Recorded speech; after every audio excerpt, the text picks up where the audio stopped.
Hey everybody, Doug Rawadi here. Welcome and thanks for stopping by. Today I want to talk to you about a subject I think is of critical importance to businesses of all shapes and sizes. It's important whether you're a one-man show or a company with tons of employees, whether you're doing business strictly online or in the real world, face-to-face with your prospects, clients, patrons, and customers. The subject is something I call the Commoditization Conspiracy. And if you're finding it harder and harder to keep your head above water in today's brutal economy, if every business day feels like a roller derby match where simply maintaining your position means getting regularly punched, elbowed, and kicked by your competition and customers, if what little profit you are making is being eaten alive by haphazard, ineffective sales and marketing efforts, then the next several minutes could change your life. No exaggeration. But to get the most out of what I'm about to share with you requires you to open your eyes, open your ears, and most importantly, open your mind to the possibility that your business is lacking a well-defined, powerfully executable, value-driven strategic focus. That being said, let's part the curtains on the Commoditization Conspiracy. Despite the fact that it may sound like the title of a movie or best-selling book, it's way more dramatic and far-reaching in its implications, which will become abundantly clearer as we chunk it down. Commoditization, of course, is the process of turning something into a commodity. And in case you never felt the need to look it up in the dictionary, the word commodity is defined as an article of commerce. Not very descriptive. In fact, it doesn't get much more vague or generic than that. By the way, that's really an important thing to remember with respect to the use of this word in a business context, which I'll get into more here in a minute. How about the conspiracy part? What's that all about? Well, if we go back to the dictionary for this one too, we'd see that the word conspiracy is defined as an agreement among conspirators. Again, not real helpful, but if we look up the word conspire, bingo. The definition, to plan secretly, to plot. Now for our purposes, that's as good as it gets. Probably no big surprise, but when most people hear the word conspiracy, they tend to think of shadowy, secret government organizations. At least that's the way they're frequently portrayed in the movies.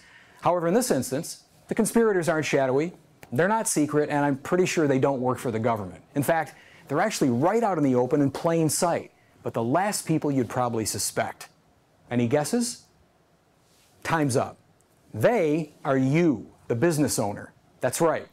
Surprised, maybe even a little shocked? Well, before you start feeling guilty, defensive, or indignant, I'm willing to give you the benefit of the doubt. Perhaps this doesn't apply to you specifically. Hey, you may be the exception rather than the rule, and if that's the case, then bravo, congratulations. You're apparently one of the few who gets it, who understands that in a brutal economy, a business not only can't grow and thrive, it'll have a tough time even surviving if it's been commoditized in the marketplace. See, what we're really talking about here is brand distinction, or more accurately, the lack of it. Without one or more distinctive, tangible, easily identified, and quantifiable value propositions that are readily apparent to the people a business serves, that business will spend most of its time in survival mode at best. The concept of brand distinction is a cornerstone of virtually all mega successful businesses, and it's acknowledged in two very common marketing expressions: unique selling proposition, or USP, and unique value proposition, UVP. The key word in both expressions is the word unique. And not only is it a key word, it's the key to long-term business viability and success. Because until or unless you're able to clearly spell out to your audience what makes your business so special and worthy of their patronage, you'll be forever lumped in with your equally vague, faceless, and indistinct competitors. And sorry to say, when that happens, the consumer's choice of who to spend their money with typically boils down to whoever offers the product or service at the lowest possible cost. Now that's a bitter pill to swallow. But in the absence of at least one, and ideally multiple USPs, most businesses have no choice but to compete on price. And since it seems like there's always somebody out there who's willing to work for less money than you, that is a game you do not want to play. Take a look at some of today's most successful, attention-getting monster brands, and you'll see that they're practically overflowing with killer, unique selling propositions. Brands like Apple, Ritz-Carlton, FedEx, Google, Tiffany, Audi, BMW, Mercedes, Virgin Atlantic, and Harley-Davidson, to name a few. These companies all command a huge share of their respective markets, and in most cases they do so with only a passing nod to price. That's not what they're all about. They offer such distinctive and desirable value to their target audience that the cost of the product or service is almost a non-issue. So to put yourself in that same coveted position and escape the commoditization conspiracy and the rather bleak outlook it holds for your business, you need to start asking some pointed strategic questions of yourself, of the prospects, clients, patrons, and customers you serve or would like to serve, of your affiliate partners, the professional associates who play pivotal roles in promoting your business, and if your business is sizable enough, even your employees. For that matter, anyone who may have reason to conduct business with you or an interest in seeing you not just survive, but thrive. The first and probably most important question you need to ask is, why would someone, anyone, choose your business over the competition? What are the specific, unique things, and there better be more than one, that clearly single you out as being the superior provider in your niche? Why are you the obvious best choice for the customer? Why would a professional affiliate be out of their mind not to want to partner with and endorse you? And what makes you the no-brainer choice for any potential employee who may possibly be considering coming on board with you versus your competition? This is all incredibly important stuff to know.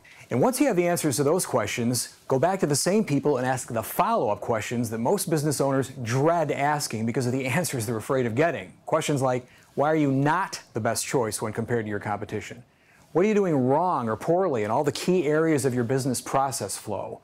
Where might you be dropping the ball in your service delivery to anyone you have a professional relationship with? These questions are every bit as important, perhaps even more so than the ones we just asked, which were designed to pull out your value propositions. So make sure you're getting candid, unvarnished answers. Demand brutal honesty from the people you ask, no matter how painful listening to what they have to say may be. This is the kind of critical self-analysis that few businesses ever entertain doing, and that's a tragedy because it's arguably the most important diagnostic procedure a business should regularly perform as part of any overall long-term growth and optimization strategy. Now, once you've had a chance to process all of that information and those answers, you may then want to flip it around and go back and ask the same questions about your competition. In other words, if there are one or more competitors in your niche who are routinely kicking your butt, find out why. Become a fact-finding sleuth. Think Gil Grissom on CSI. Put on your lab coat and strategically analyze everything they're doing right and what, if anything, they may be doing wrong. Understandably, you're probably not going to be able to ask these questions of your competitors directly. I'm pretty sure they're not going to be too forthcoming with the answers, but you can usually get the information you're looking for by talking to shared service providers and surveying your marketplace. Talk to people when you're out and about. Ask them questions about their needs as they may pertain to your specific product or service niche. Take a genuine interest in what they have to say, and you'll be massively rewarded with detailed, usable information. Guys, let's face it. When it comes to your business, commoditization is your worst nightmare, and it's a conspiracy you want nothing to do with. It reduces product and service providers into faceless, indistinguishable clones of each other in the eyes of the people who count. Your clients, your prospects, your affiliate partners, even your employees. It's something you need to avoid at all costs. Through the use of quality, strategic, analytical questions, asked of the right people on a regular basis, and the subsequent actions you must take in addressing the answers you get, you can lift your business out of obscurity and put it center stage right in the spotlight. And I promise you, when that happens, people will line up and pay top dollar ticket prices to experience that performance. Now, to learn even more about this subject and how to approach your business with an excellence mindset, go to my website at www.dougrawadi.com and download the free introduction and first chapter of my new ebook, The Down and Dirty Dozen. 12 insanely practical, kick-butt, best practices, rules of the road every business needs to know and employ immediately if they want to crush the competition. The free content alone rocks, and if you like it, you'll love the book and the companion workbook, both of which are available for purchase at my site. Once again, I'm Doug Rawadi. Thanks so much for watching and listening. Until next time, go out and blast your business boundaries.